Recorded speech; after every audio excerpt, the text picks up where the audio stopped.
Coming to Kickstarter this June, Shawn at Death's Door. The man who rules the world takes on the Greek god of death in this action-packed all-new John Haynes comic book.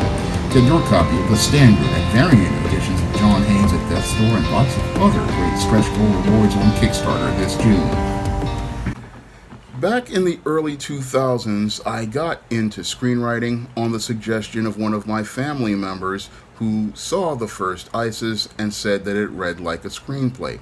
And after reading Sid Field's screenplay, I decided to start working on my own screenplays, and I worked on several screenplays, such as an adaptation of ISIS, an adaptation of A Recipe for Success, and I also did an original screenplay all about Marilyn, and I did a TV series all about Nikki. But what made me give up screenwriting was that the fact that you would have to have a completely different mindset as related to approaching stories than you would if you were to be writing a novel or a commercial project or an independent project. Now, depending on what company you're working with, you have to have a completely different mindset towards the stories you craft. And when it came down to the whole process for screenplays, I just didn't think I would be able to produce high quality work and be able to continue producing high quality work in the whole screenplay system. Now, when it comes down to your screenplays, you have to have a completely different mindset than you would if you were working on a novel or a comic book, because when a novel or a comic book, you can invest more of your heart and your passion on the page.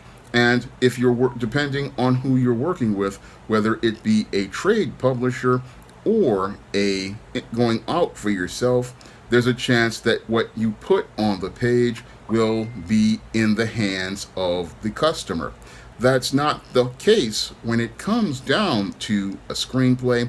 With a screenplay, you could put your whole heart on a page, you could put all of your passion on a page, and what will happen to what you write in a screenplay will wind up getting cut anyway. Because when you're out here writing screenplays, you have to approach them with a lot of indifference, and you have to approach it with indifference because the screenplay that you wrote, once you sell it to a production company, is no longer yours, and whatever you wrote in the past year or two working on the screenplay, there's a chance that 99.9% of it will be rewritten by someone else. So when you're a writer and you're putting so much passion into a script, it can be very disheartening to hear that what will happen is that most of the material that you spent 6 months to a year to even 2 to 3 years working on, once you sell it to a production company, will never reach the screen if this project is greenlit. Because usually what happens when you go out here and pitch a screenplay and you get the screenplay sold, hopefully, is that once the production company again gets a hold of the script, they are going to do several things. One, they may just hold the screenplay because it is close to some material that they already have in production. So basically, they just bought your script so that they wouldn't have any competing material out there. So that's one of the dark scenarios that can happen to a screenwriter. The second scenario is that yes, they bought the screenplay, but then what they're going to do is hire one of their writers, and then they're gonna go out here and have their writer go out here and rewrite that script. Yes, you'll still possibly get some credit for your story, but sadly what will happen is that your story will not make it to the screen. And that can be very disheartening for a screenwriter because you put your heart and soul into that script, but sadly the studio wants to ensure that they get a guaranteed box office performance or a guaranteed green light. So what they're going to do is hire one of their trusted writers to go out here, look over your script, and then as they're looking over your script, they're going to rewrite your script to fit whatever they want. And that was something I didn't want to happen to All About Marilyn, because that was a story I had written about black actresses and their struggles in Hollywood. And when I sent it to Screenplay Contest, I started to see a lot of the Hollywood people looking to change things in the story. Like, they didn't like the idea of the Marilyn Marie character being black. They didn't like the idea of the Tabitha character, a white woman, participating in disfiguring the Marilyn Marie character, which was core to the story. And that what they would do if I were to sell that story is they would possibly change the entire story up to make it about child stars, and they would throw away all of the aspects as related to the struggles of black actresses. And sadly, that's the whole business as related to screenwriting. Once you sell the script and the script is sold, the production company can do whatever it pleases, and the screenwriter has no real say, especially if they are a first-time screenwriter, because as a first-time screenwriter, you don't have any influence over anything because your stories have not been proven to be box office hits, so you don't have a reputation for ensuring that the studio can get a certain amount of box office when you're a first-time screenwriter. So the whole process for screenwriting, again, is a very indifferent one, and it's one where you need to have very thick skin, because in the whole screenwriting process, you're going to deal with a lot of rejection. You're going to have, as related to the query process, you're going to have to deal with a lot of criticism from the readers who read your screenplay, and you're going to have to deal with people making demands for possible revisions if they allow you to stay on as related to the whole rewriting process. Now, usually, once a Prodco buys a screenplay, they usually just give the writer their cash, and usually a writer usually just takes the money and says, okay, we're done here, and they don't worry about what happens to that screenplay, because usually that screenplay, the first one, is usually the one that gets lost. Usually the first screenplay is one where you're just going to just take this money and go, because there's nothing else here unless somebody calls you up and asks you to, one, do a rewrite, or two, they ask you to write another script. Usually the first script you write is just basically to see if your material is strong and if you can go along to get along as related to the writing process. And that's one of the things that it makes the whole screenwriting process really rough.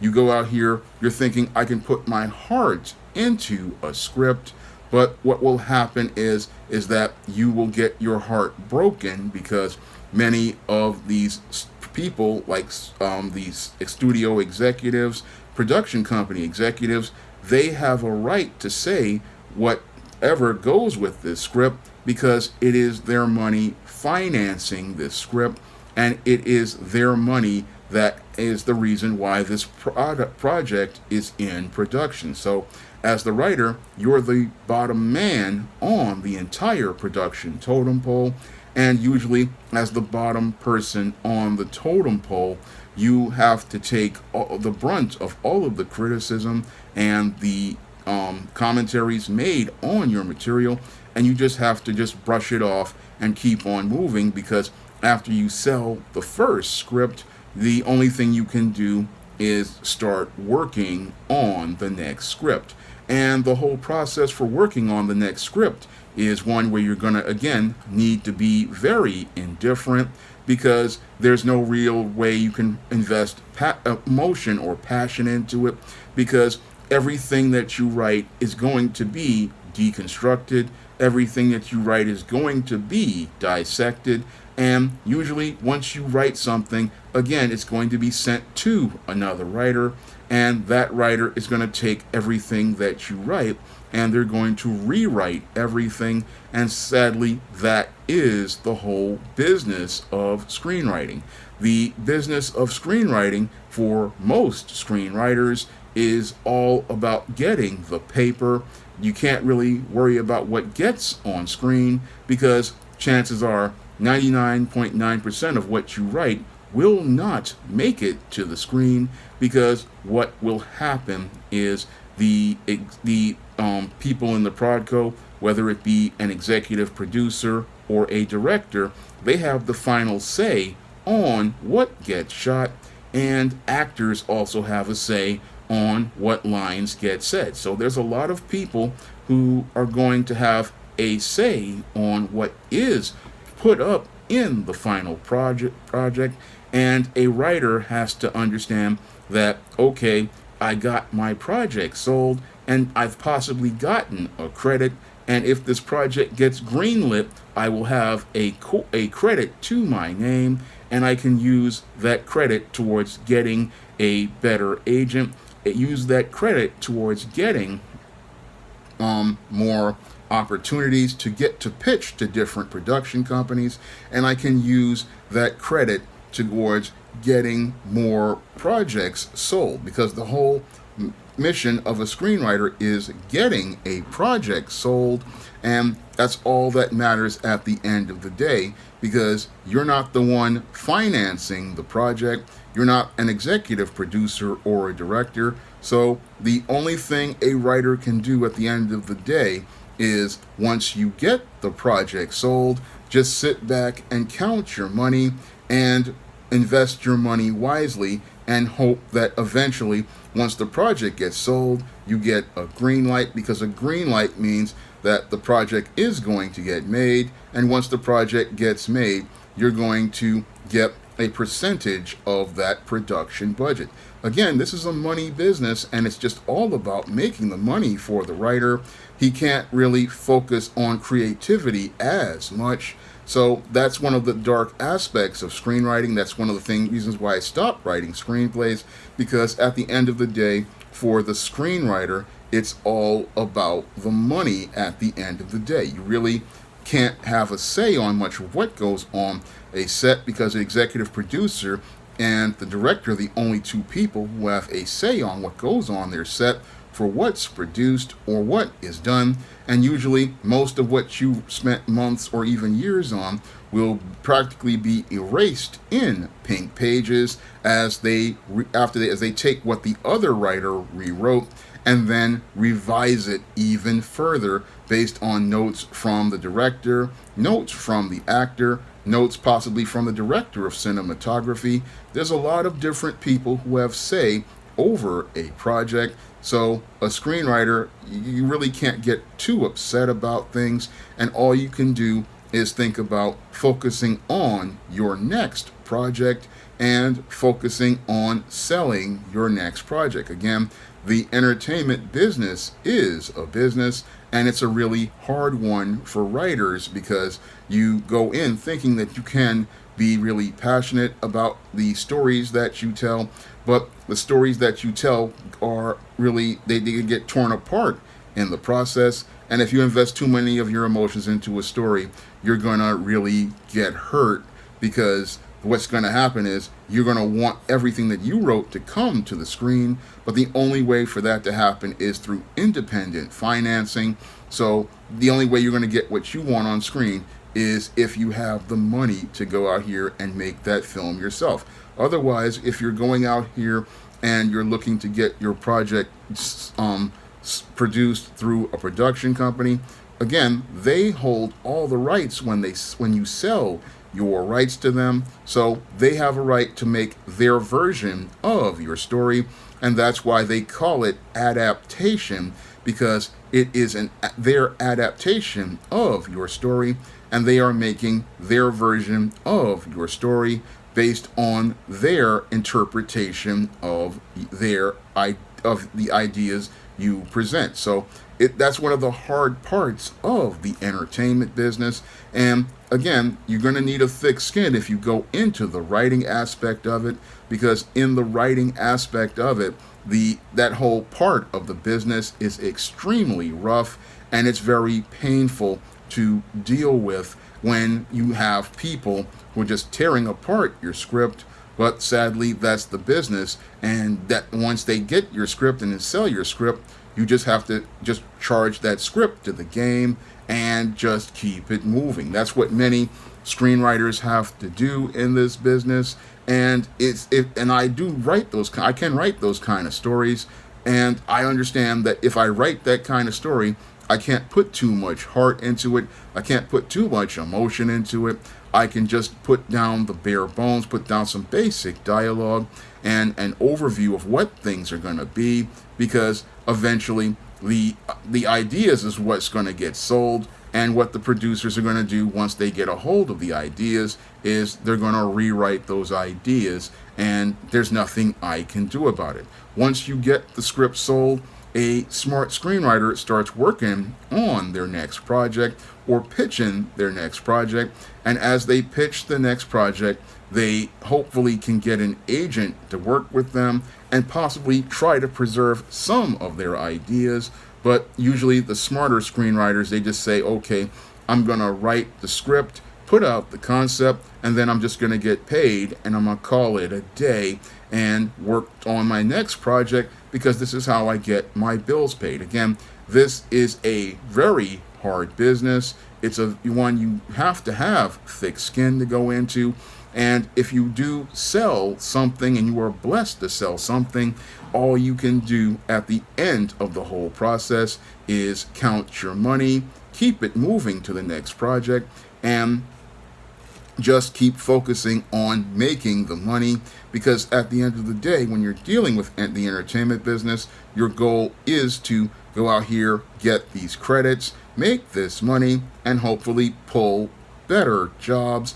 And if you can pull enough better jobs, maybe possibly you can get some clout on a project where you have enough box office to say what goes on in whatever script you're working on. But it's a very rare group that gets to that level, and the only way to get to that level is by having projects that sell very well, and that's a long shot. But when you're at the bottom level, as related to screenwriting, what you want to do is, again, just go out here, take the money, keep it moving, keep it professional, and as you're taking the money, keeping it moving and keeping it professional, just working on your pitches and hoping to get that next pitch sold, because it's all, again, a sales business, and you want to make sure that you're the one who gets that project sold and eventually gets that green light. And once you get the green light, then you can start really pulling in the money, because again, if it's $100 million production budget and they give you 3 to 5% of that budget as a screenwriter, that's a nice big payday for you. So it's all about the paydays. Don't worry about what happens to the story, because when you when you're going into the screenwriting business, it's all about getting that money that's coming to you. Now, if you want to learn more about my screenplays that I wrote back in the 2000s, like Spray 'Em Up, All About Marilyn, and the All About Nikki TV series, you can find all those screenplays on Amazon.com in paperback and Kindle format. And you can also find some of them on Smashwords, the iBook Store, and Google Play. And if you want to see me do more videos about writing, you can donate to my Patreon, my PayPal, or my Cash App by clicking the links in the description box. That's all I have to say for this video. You can comment, rate, and subscribe. Now available in paperback and e-readers, ISIS Legacy. The sorority secrets of the goddess next door are revealed in this all-new ISIS series adventure. Get ISIS Legacy in paperback and e-readers at online booksellers everywhere. Now available in paperback and e-readers, E-Steam Horror of the Hyena Woman. Hell's aspiring angel takes on a wicked werewolf in this action-packed all-new E-Steam series adventure. Get E-Steam Horror of the Hyena Woman in paperback and e-readers today.